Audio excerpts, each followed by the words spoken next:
Hey, let's make another video about junk removal. Um, Today I want to talk about pricing. Pricing and making sure you're not chasing off prospective customers with a difficult situation. That you're going to get these all the time if you get into junk removal, in terms of customers wanting to know what do you charge? What is the cost? Tell me. So my first couple months that I hopped into junk removal, I was getting spammed on Yelp by price shoppers. Basically, just a variety of people all over and around the Buffalo, New York area who just wanted to know what it would cost to come get clean out a room in one of their apartments because they need to access it. And I'd say, hey, well, I'd love to tell you more about it. Could you send me pictures? Could I come out and do a free estimate? Could you call me and maybe we could talk about it? I found that to be kind of an exhausting exercise because as soon as you asked for more information or for them to do one more thing, the conversation ended. It became very difficult to latch in. So part of getting pricing right is also making sure that you're setting the right expectations. So first things first, make sure that you're answering either answering service if you have one or your voicemail or something. It says very specifically, please leave me your the services you're looking to have us take care of for you, and your best email address, where the materials are located, are there chemicals, are there electronics. That way when I respond, I can quickly give you the best idea of cost. And then of course make sure you follow up within a reasonable amount of time, because if you miss a call, they're on to the next one. They're dialing. You're lucky if they even leave you a voicemail, by the way. So so anyway, pricing. Let's say you get a call from somebody and says, hey, I got a few pieces of furniture. I got a refrigerator, couch, love seat, desk, kitchen table, chairs. It's all got to go. What does that cost? You have to obviously probe. You can't just say it's X, Y, Z. You want to let them know. Ask a couple questions. First one should be, I would love to provide you an estimate. Thank you so much for reaching out to us and giving us an opportunity. We charge by volume, so other discerning factors are things like where the stuff is located. Is it on the third floor? Is it by the street? Is it an acre and a half in the backyard, right? Like, where's the stuff located? Are there any biohazards like bed bugs, liquids or other stains that we need to be, we wear gloves, do we need to suit up, that sort of thing. That'll start giving them an idea, oh, okay, this is potentially a little more complicated than I thought. Then, let's just say, for argument's sake, it's on the first floor. We're just talking about a ranch-style home, living room, bedroom, all that stuff's in that same area. And say, okay, well, describe your trailer size. I have a 14-foot trailer, 7-foot long, 4-foot walls. It can hold quite a bit. Most everything that you describe will fit in there. And it really just depends on, if anything that you need gone can be donated, recycled. I can tell you that refrigerators can be recycled. Appliances can be recycled. Furniture can be donated, but typically by volume, if they share a picture and they're normal size items, you can say, well, that looks like it's probably 3/4 to a full load. But if for some reason it's less, you'll pay less. If it's more, you'll pay more.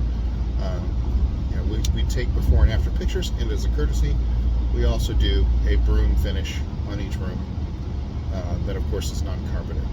So, if that is amicable to you, we can get you on the schedule. Or if you'd like us to be sure of the price, we could come out there and take a look at everything in person. But if they've sent me pictures, like I say, I'm reasonably certain that is what the cost will be. Now, let's go a little more complex. Let's say you have a hoarding situation, right? These will come up time to time. They're a little more rare, but they happen.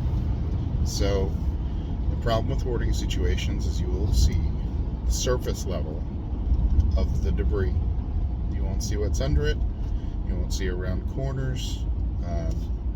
You won't know exactly what you will find in there. So how you quote that, you say, look, typically hoarding situations can be in thousands of dollars. I can't tell you exactly how much things will cost, but I can tell you our hourly labor charge is X. The dumpster rental cost is Y. And I expect typically this, with a 4-man crew, will take a few days. So, with that said, we can begin. There is a down payment. Always collect a down payment for hoarding situations. And it basically is your upfront costs. Whatever your costs are for labor, whatever your costs are for those dumpster rentals, if you're renting someone else's dumpsters. If you have your own, still charge. You invested into those dumpsters, you should definitely be compensating yourself for that investment. But mainly, you want to make sure that you are not going to take a loss in case for some reason you get through the end of this project and they're short or they can't pay or who knows what, right? So time is also a big factor in quotes. Sometimes people think, okay, if I give you XYZ amount of money, this will be gone today, right? No, not always. Really depends on what we find. Even for simple things like a wood pile, right?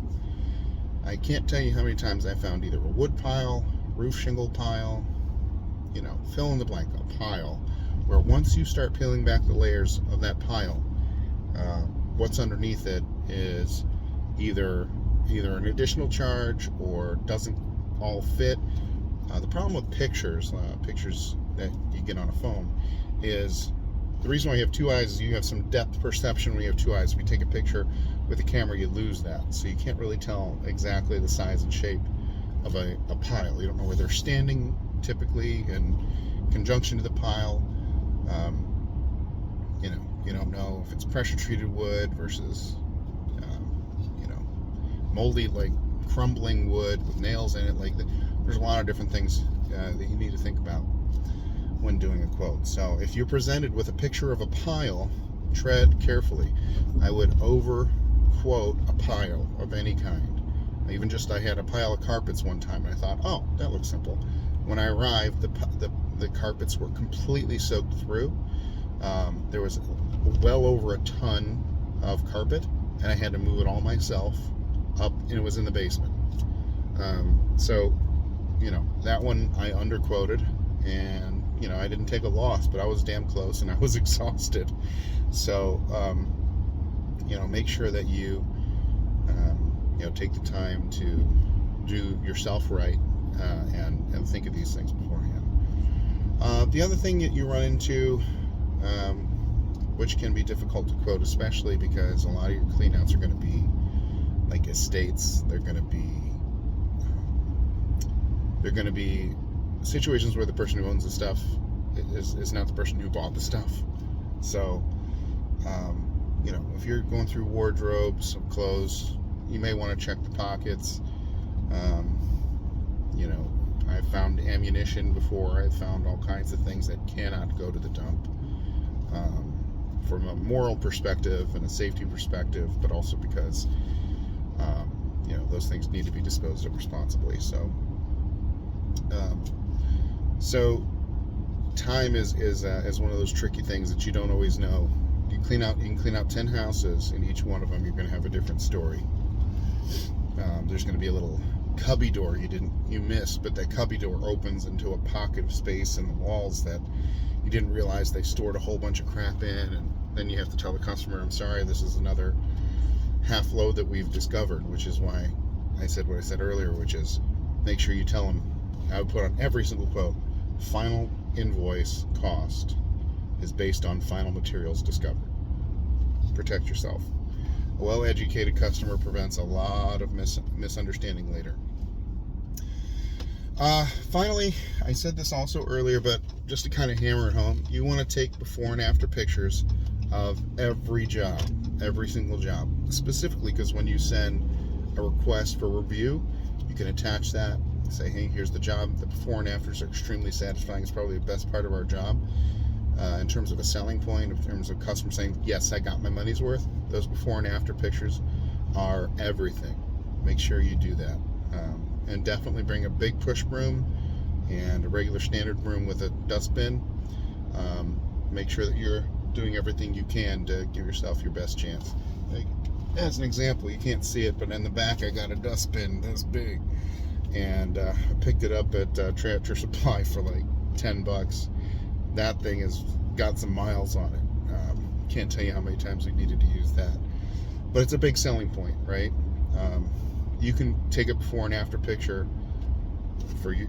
This is good for you too. It's not just good for the customer. Your before and after picture, if it looks like garbage, even with the stuff gone, trust me, it's going to look a hell of a lot better if you sweep it. A lot of times sweeping will make a big difference, especially to people like realtors, house flippers. If they think they can flip a house just by you coming in and removing the stuff from it because you'll sweep, then you might make some connections where you didn't think you would previously. And go the extra mile. Like if they got crap hanging from they got ugly curtains, they got stuff that they didn't tell you to take care of, you can either message them if you're really not sure, say, hey, I didn't know if you want this gone, or you can just go ahead and say, hey, this is in disrepair, this old poster that's torn, saw it on the wall, we took it off of there for you, we took all the little thumbtacks out. Describe that stuff, say all the other things you did to go above and beyond, and that way when you get the final price, they're like, you know what, this person really took care of me. They didn't include this in the quote, but they did it anyway, right? That's how you go above and beyond in the junk removal business. So I could talk to you guys for an hour about the different things that you can run into when quoting, but the main thing is you'll learn as you go. As long as you preface with each customer that the price can vary based on what is found. If you don't have a good idea of what is in the home, then you should be in good shape. But I typically charge by volume. Some people charge by labor. Some people charge by weight. Volume's been the easiest for customers to understand. I think by far most people do that, right? I think most junk removal businesses do that. But anyway, happy junking. Talk to you later.